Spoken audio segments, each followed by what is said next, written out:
खबर यूपी के जनपद उन्नाव से है, जहां विकास खंड हिलौली अंतर्गत आने वाली ग्राम पंचायत करदाहा के मजरे बाजखेड़ा में 7 दिवसीय श्रीमद् भागवत कथा का आयोजन किया गया। कथावाचक विपिन मिश्रा द्वारा सुनाई जा रही कथा को श्रोता एकटक भाव विभोर होकर सुनते हैं। अपनी मधुर आवाज और कथा के माध्यम से एक अलग पहचान बनाई और लोगों के दिलों में राज किया। कथा के 7वें यानी अंतिम दिन आए ग्रामीणों के साथ साथ सैकड़ों की संख्या में दूर दराज के लोगों ने भी बढ़ चढ़कर हिस्सा लिया और खूब भक्ति रस में झूमे नाचे।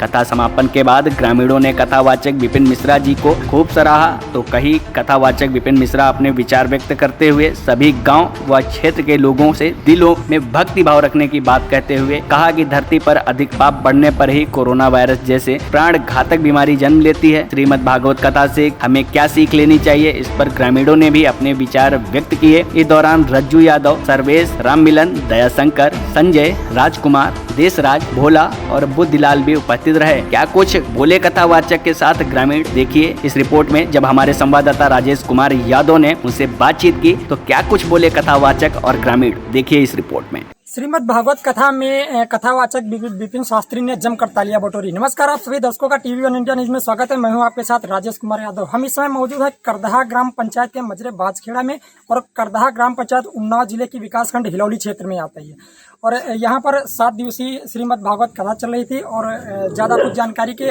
लिए हमारे साथ शास्त्री जी हैं। जी नमस्कार, जय श्री राम, राधे राधे। पहले तो अपना पूरा परिचय दें आप। पंडित विपिन कुमार मिश्रा, मोहनलालगंज, भसंडा, लखनऊ। जी, यहाँ पर 7 दिवसीय श्रीमद् भागवत कथा चलाई जी जाती है। जी जी। श्रीमद् भागवत कथा से सबसे पहले ये बताएं, हमें क्या चीज सीख मिलती है? देखिए, भागवत कथा जो है ये ज्ञान की गंगा है। जी, इसको आप ज्ञान यज्ञ भी कह सकते हैं। कारण ये है कि कथा सुनने से जीव को ज्ञान प्राप्त होता है। जीवन जीने के अनेकानेक रास्ते मिलते हैं, जिससे कथा को जीवन में लोग उतार करके और अपना जीवन शुद्ध एवं सरल बनाते हैं। ये 7 दिवसीय कथा थी, जी, आज आखिरी दिन। जी जी, विराम दिवस। किस कथा के साथ विराम दिया गया है, आज और शुरू से अब तक किन किन कथाओं पर प्रकाश डाला गया है? अब भागवत कथा में तो बहुत से प्रसंग आते हैं। ध्रुव चरित्र है, प्रहलाद चरित्र है, भक्ति ज्ञान वैराग्य की कथा है, और अंत में वही कथा सुदामा चरित्र की पावन कथा, फिर परीक्षित मोक्ष करके कथा को पूर्ण किया जाता। होती नहीं पूर्ण, लेकिन किया जाता है। कथा कभी भी पूर्ण नहीं हो सकती। कथा के साथ साथ झांकियों का भी हाँ, बड़ा आनंद आया। सब लोगों ने, गांव वालों ने, हमारे ज्ञान प्रकाश भैया और चंद्रभान दादा और हमारे अनिल भैया और बहुत से लोगों ने यहाँ पर बढ़िया झांकी का भी प्रदर्शन जैसे किया। किन किन झांकियों की? जैसे राधा कृष्ण की, भोले बाबा और पार्वती की, और बहुत सी रामचंद्र जी, हनुमान जी, बहुत सी झांकियां निकाली गई गांव वालों के सहयोग से। क्या कहना चाहेंगे कथा के साथ साथ? आप इस उद्देश्य से बैठे हैं कि इससे ग्रामीणों को क्या सीख लेनी चाहिए? एक तो धर्म का प्रचार। जी, जो हमारे धर्म है, सनातन धर्म, वो धीरे धीरे लुप्त हो रहा है।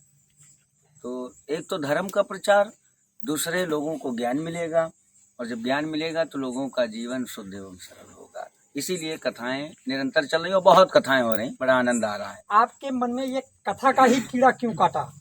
हाँ, ये थोड़ा सवाल कठिन है।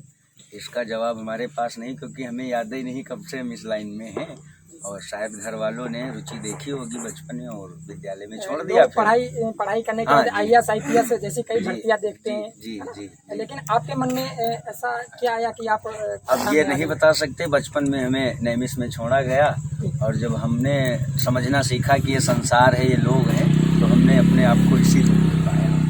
तो कहाँ से क्या आया, ये प्रभु की इच्छा है। क्षेत्र में लंबे समय से आपका आना हो रहा है। जी जी जी। यहाँ के क्षेत्रवासियों व ग्रामवासियों को क्या संदेश देना चाहेंगे? यही कि सब लोग अपना ध्यान रखें और धर्म के प्रति अपनी रुचि को बढ़ाते रहें, और अपने माता पिता की सेवा ही संसार में सर्वोत्तम है। हमारे साथ बात करने के लिए विपिन मिश्रा जी थे। हमारे साथ कई ग्रामीण भी हैं, हम उनसे भी जानकारी लेंगे कि आखिर ये कथा का मेन उद्देश्य क्या है। ये कथा सुनने के बाद हमें क्या प्रतीत होता है, किस प्रकार की भावनाएं उत्पन्न होती हैं, और हमें अपने से बड़ों का या छोटों को किस प्रकार सम्मान देना चाहिए। ऐसे भी कई सीख मिलती है इस कथा से। आपका क्या नाम है भैया? ज्ञान यादव। ज्ञान जी, क्या कहना चाहेंगे? आपके गाँव में 7 दिवसीय कथा चल रही थी, आज आखिरी दिन है, समापन हुआ। पहले तो मैं आपको धन्यवाद दूंगा, क्योंकि आज हमारी ग्राम सभा में लगभग इसके पहले भी कथा हुई जी, और ये सौभाग्य रहा जो हमारे गांव का, हमारे सहयोगियों का सबसे पहले गाँव के बच्चों का जो समय समय पर हमको भी, हमारे नौजवान साथियों को भी लगातार ऊर्जा देते रहते हैं। देखिए, मुझे बड़ों का भी आशीर्वाद रहा, बड़े लोग भी मुझे आशीर्वाद और ऊर्जा देते रहते हैं। समय समय पर भी हमारे गांव में लगभग 10 वर्षों से लगातार श्रीमद् भागवत कथा होती चली आ रही। ये समस्त ग्रामवासी एवं क्षेत्रवासियों के सहयोग से ही ये कार्यक्रम होता चल रहा है। और कथा से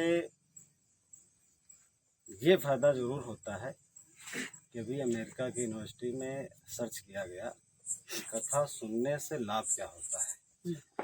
तो उसमें सर्च किया गया, देखा गया कि ज्यादातर लोग पाए गए। वहाँ को छोड़ करके आप अपने विचार बताएं। हमारा क्योंकि विचार वहाँ से ग्रामीणांचल में बहुत फर्क होता है। नहीं, ग्रामीणों की ही बात कर रहे हैं। यहाँ तो पड़ोसी को ही देख के जलता है ना बात। देखिए, अमेरिका भी एक गांव ही, जो अगल बगल के गांव है वहाँ भी मैंने देखा है। ये मैं अपने आप नहीं बता रहा हूँ, ये लिखित है कि वहाँ ने कथा जो सुना लोगों ने, ये देखा गया कि मतलब कथा में जो लोग जाते थे, भाग लेते थे, उनको डॉक्टरों ने चेक किया और चेक करके उनको जो है देखा कि मतलब जो है उनको बीमारी कम पाई गई, जैसे ब्लड प्रेशर वगैरह। इससे आदमी जब कथा सुनता है तो उसका ब्लड सर्कुलेशन जो है बराबर सही चलता है, तो वो ब्लड प्रेशर के मरीज कम पाए गए। हमारे देश में एक दौर ये भी इस दौर से लोग गुजर रहे हैं कि अगर ज्यादा भगवान के नाम में मस्त हो गए तो पड़ोसी आपके दरवाजे से मेड़ रख लेगा। नहीं, वो तो लेकिन उनकी इस सोच कथा है। में आने के बाद कहीं ना कहीं उनको कहीं न सीख कहीं लेनी से चाहिए। सीख ये मिलती है कि उनका जो है जैसे पाप लोग करते हैं, तो कथा सुनते हैं तो उनको लगता है कि नहीं, हमें ये गलत काम हो रहा है, हमें इससे सीख लेना चाहिए। हमारे व्यास गद्दी में बैठे विपिन मिश्रा जी, और 7 दिन से यही हम लोगों को बता रहे हैं कि कथा में जो है हम लोगों को यही निरंतर, जहाँ तक मैंने देखा है कि जिस गांव में जहाँ पर कथा हो रही है वहाँ पर जो है चारों धाम विराजमान हो जाते हैं। इसके लिए मैं आपको बहुत बहुत धन्यवाद, और इस गांव को, क्षेत्र को, बच्चों को, बड़ों को, बुजुर्गों को मैं बहुत बहुत धन्यवाद। क्या कहना चाहेंगे? इसी गाँव में रहते हैं, क्या सीख लिया आपने श्रीमद् भागवत कथा से? भागवत से बहुत सीख होती है, क्योंकि मतलब पुराण में ऐसी ऐसी चीजें बताई जाती हैं। जैसे ज्यादा विस्तार से नहीं, लेकिन शॉर्ट में जरा मेरे दर्शकों को ये बताएं कि किस प्रकार सीख लिया आपने और किस प्रकार एक दूसरे से भेदभाव, जैसे यहाँ पर तो लोग अधिकतर भेदभाव पे ही चलते हैं। जी जी अपनों से बड़े व छोटों का किस प्रकार सम्मान करना चाहिए, जैसा कि विपिन मिश्रा ने सुनाया, जो भी बहुत ही अच्छा रहा। जी। अगर वैसे दिमागदार लोग हैं तो बहुत अच्छी सीख पाएंगे। नहीं, इसमें अनपढ़ भी लोग होते हैं तो शिक्षित हो जाते हैं सुनने के कारण, और लोगों को ज्ञान मजे हो जाता है।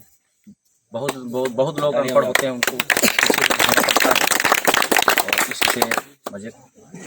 जनता के साथ साथ एक बार वाहवाही विपिन मिश्रा को भी बनती है। जी ऐसे में क्या कहना चाहेंगे इनके लिए? इनके लिए धन्यवाद। 7 दिन से कथा कह रहे थे, बहुत बहुत इनके लिए धन्यवाद, और आपको भी धन्यवाद दे रहे हैं। आपके गांव में अगर बात करें वेद पुराणों की या फिर कथाओं की बात करें तो बंद नहीं होती है। आए दिन अगर क्षेत्र की बात करें तो अधिकतर बात खेड़ा में ही होती रहती है जी। आखिर क्या लगाव है, किस प्रकार लगाव है, क्या कहना चाहेंगे इस विषय में? लगाव ये है सर कि गांव में सबसे बड़ी तो जो विवाद होता है वो हट जाता है, एकता का मनोबल बढ़ जाता है।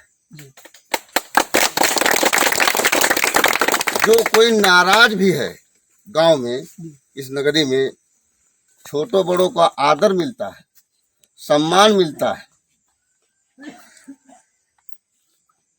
हमारे यहाँ वास्तव में भाईचारे पर संकट सबसे अधिक है। ऐसे में आपने श्रीमद् भागवत कथा सुन करके क्या सीख ली? श्रीमद् भागवत से सीख मिलती है एक जीवन जीने की कला। जैसे मान लीजिए परिवार, भाई का क्या फर्ज है, बहन का क्या फर्ज है, पिता का क्या फर्ज है, तो इस श्रीमद् भागवत से हमें बहुत सीख मिलती है। बहुत सुंदर। एक परिवार चलाने की कला, इससे हमें एक परिवार चलाने की कला मिलती है। उससे हमें सीख मिलती है कि भाई का क्या दायित्व है, पिता का क्या दायित्व है, माँ का क्या दायित्व है। तो इससे हमें ये सबसे बड़ी सीख ये मिलती है। उसके साथ बच्चों को संस्कार मिलते हैं, जैसे बच्चों के भक्ति भावना उत्पन्न होती है, गलत विचार से वो दूर हटते हैं। ये हमें सबसे अच्छा तो ये लगता है कि इसमें बच्चों को सबसे ज़्यादा भक्ति भावना की भावना जो उत्पन्न होती है वो है पिता का आदर करना, बड़ों का आदर करना, अपने से छोटों को प्यार देना। इससे श्रीमद् भागवत से बहुत कुछ मिलता है। कई लोगों ने अपने विचार व्यक्त किए, बहुत ही अच्छा लगा। एक बार फिर से हम पुनः महाराज जी के पास जाएंगे और महाराज जी से एक बार फिर पूछेंगे कि यहाँ की जनता के लिए आप क्या संदेश देना चाहेंगे। अरे भैया, यहाँ की जनता बिल्कुल ये जो गांव है इसको छोटी काशी समझो, छोटी क्योंकि काशी। एक बड़ा तक आनंद जनता आया। बैठकर देखती ही रहती है, आपकी कथा में इतनी रुचि है। वो उनका भाव है, वो उनका भाव है। जो जिस भाव से भगवान को देखता है उसको ऐसे आनंद मिलता है।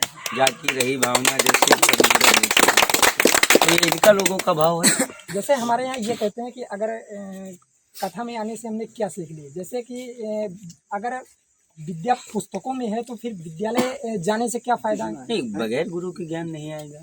जिस प्रकार से बगैर, अब किताब है उसको पढ़ लिया लेकिन अनुभव कहाँ मिलेगा। बगैर प्रैक्टिकल के कोई भी कार्य नहीं किया जा सकता। तो बगैर गुरु के ज्ञान नहीं मिलता और बगैर सत्संग के भी ज्ञान नहीं मिलता। वो बिन सत्संग विवेक न होई और राम कृपा बिन सुलभ न सोई। बिल्कुल। तो ये जरूर है कि कई लोग कहते हैं कि कण में भगवान होते हैं, लेकिन मानो तो देव नहीं तो पत्थर तो है ही है। लेकिन अगर विद्या पुस्तकों में होती है तो फिर विद्यालय लोग क्यों जाते हैं, लेकिन बिना गुरु के ज्ञान नहीं मिलता। ये महाराज जी ने बताया और ये बहुत ही अच्छा रहा। और फिर मिलेंगे किसी दूसरी जगह किसी दूसरी खबर के साथ। तब तक T1 इंडिया न्यूज के लिए उन्नाव से राजेश कुमार यादव की रिपोर्ट। देखते रहिए TV1 इंडिया न्यूज। नमस्कार। और TV1 इंडिया न्यूज की खबरों को ज्यादा से ज्यादा शेयर करें और चैनल को सब्सक्राइब जरूर करें।